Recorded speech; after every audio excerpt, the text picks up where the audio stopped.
The mystery story.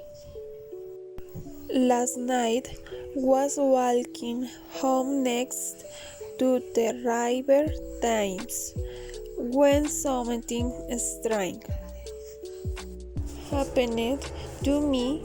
It was late at night and I had had a long and difficult day at work. There was a large full moon in the sky and everything was quiet. I was tired and lonely and I had just had a 5 pints of beer in my local pub.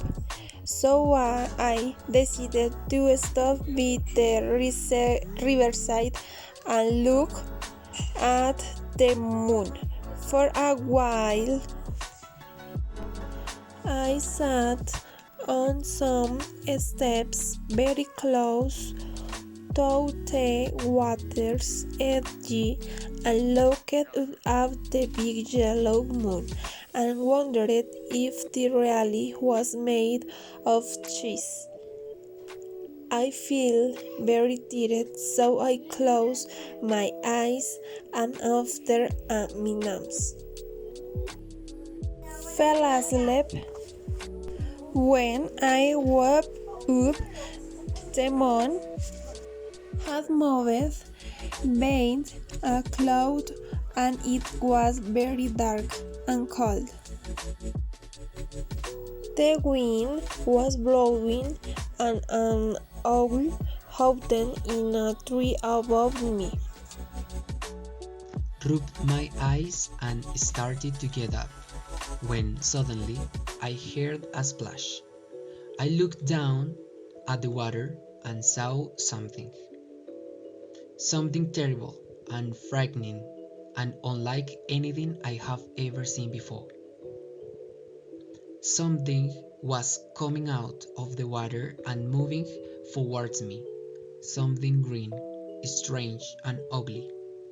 It was a long green arm and it was stretching out from the water to grab my leg. I was so scared that I couldn't move.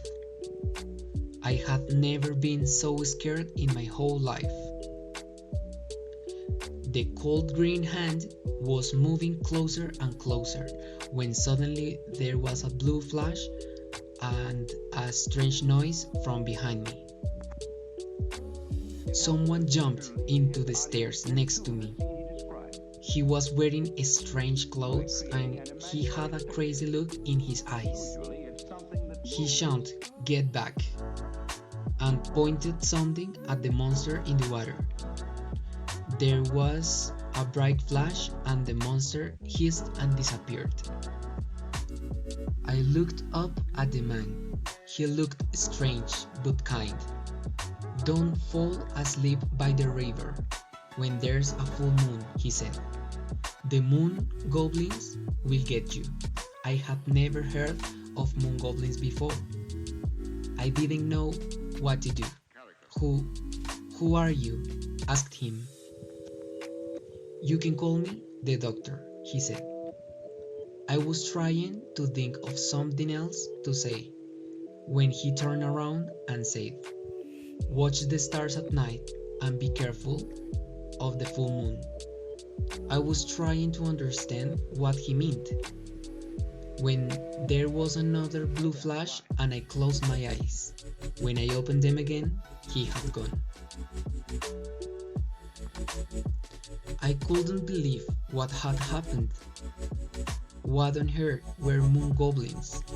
And who was the mysterious doctor? And why had he saved me? I was determined to find the answers to these strange questions. I stood up, looked at the moon and quickly walked home.